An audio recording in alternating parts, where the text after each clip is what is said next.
பல்வேறு பகுதிகளில் நடைபெற்ற நிகழ்வுகளை களத்தில் மதிமுகம் பகுதியில் பார்க்கலாம்.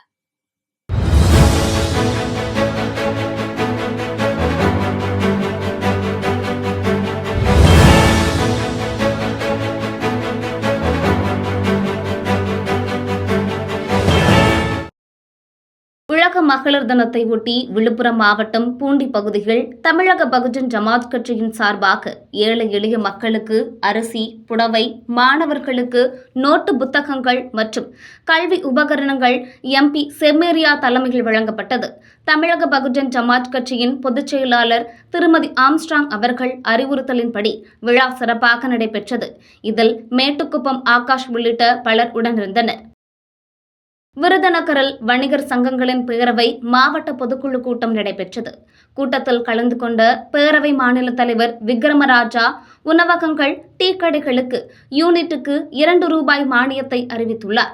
இன்று கேஸ் தட்டுப்பாட்டின் காரணமாக டீ கடை, டிபன் கடைகளுக்கு மின்சாரம் அதிக பயன்படுத்துகின்ற காரணத்தினால் ஒரு ₹2 யூனிட்டுக்கு மானியமாக அறிவித்திருக்கிறார்கள்.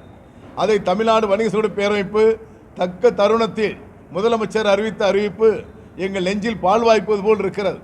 அதை உள்முகத்தோடு இன்முகத்தோடு வரவேற்று இன்னும் ஹோட்டல்களுக்கும் பல சலுகைகளை அரசு அறிவித்திட வேண்டும்.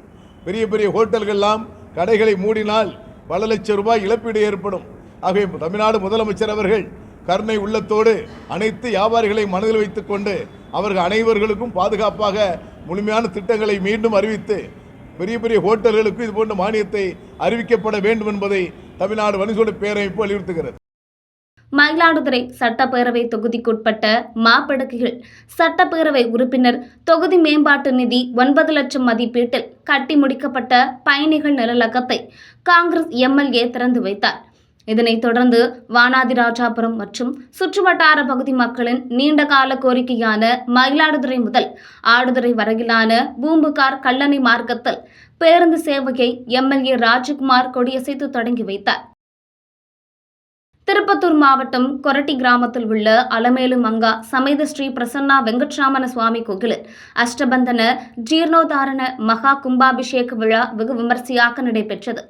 பல்வேறு புனித தலங்களில் இருந்து கொண்டுவரப்பட்ட புனித நீரை கோபுரத்தின் உச்சிகள் அமைந்துள்ள கலசங்களுக்கு ஊற்றி மகா கும்பாபிஷேகம் நடைபெற்றது. அதனைத் தொடர்ந்து சுவாமிக்கு பால் அபிஷேகம், குங்கும அபிஷேகம், இளநீர் அபிஷேகம் உள்ளிட்ட பல்வேறு அபிஷேகங்கள் நடத்தப்பட்டன. பின்னர் தீபாராதனை காண்பிக்கப்பட்ட போது பக்தர்கள் கோவிந்தா கோவிந்தா என்ற முழக்கத்துடன் பக்தி பரவசத்தில் சாமி தரிசனம் செய்தனர்.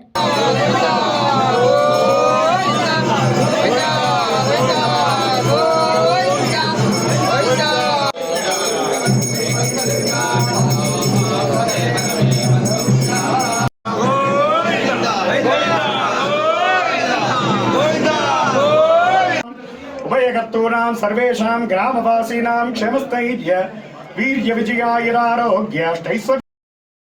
தேமுதிக பொதுச் செயலாளர் பிரேமலதா விஜயகாந்த் தேர்தல் பரப்புரையை தொடங்குவதற்கு முன்பாக ராணிப்பேட்டை மாவட்டம் காவேரிப்பாக்கம் அடுத்த திருப்பார்கடல் பகுதியில் உள்ள பிரசன்ன வெங்கடேஸ்வர பெருமாள் கோவிலில் சாமி தரிசனம் செய்தார். கோவிலுக்கு வருகை தந்த பிரேமலதாவுக்கு கோவில் நிர்வாகம் சார்பில் சிறப்பு மரியாதை செய்யப்பட்டது. மேலும் பிரேமலதா விஜயகாந்த் பிரசாதம் மற்றும் வேஷ்டி சேலை போன்றவற்றையும் பொதுமக்களுக்கு வழங்கினார்.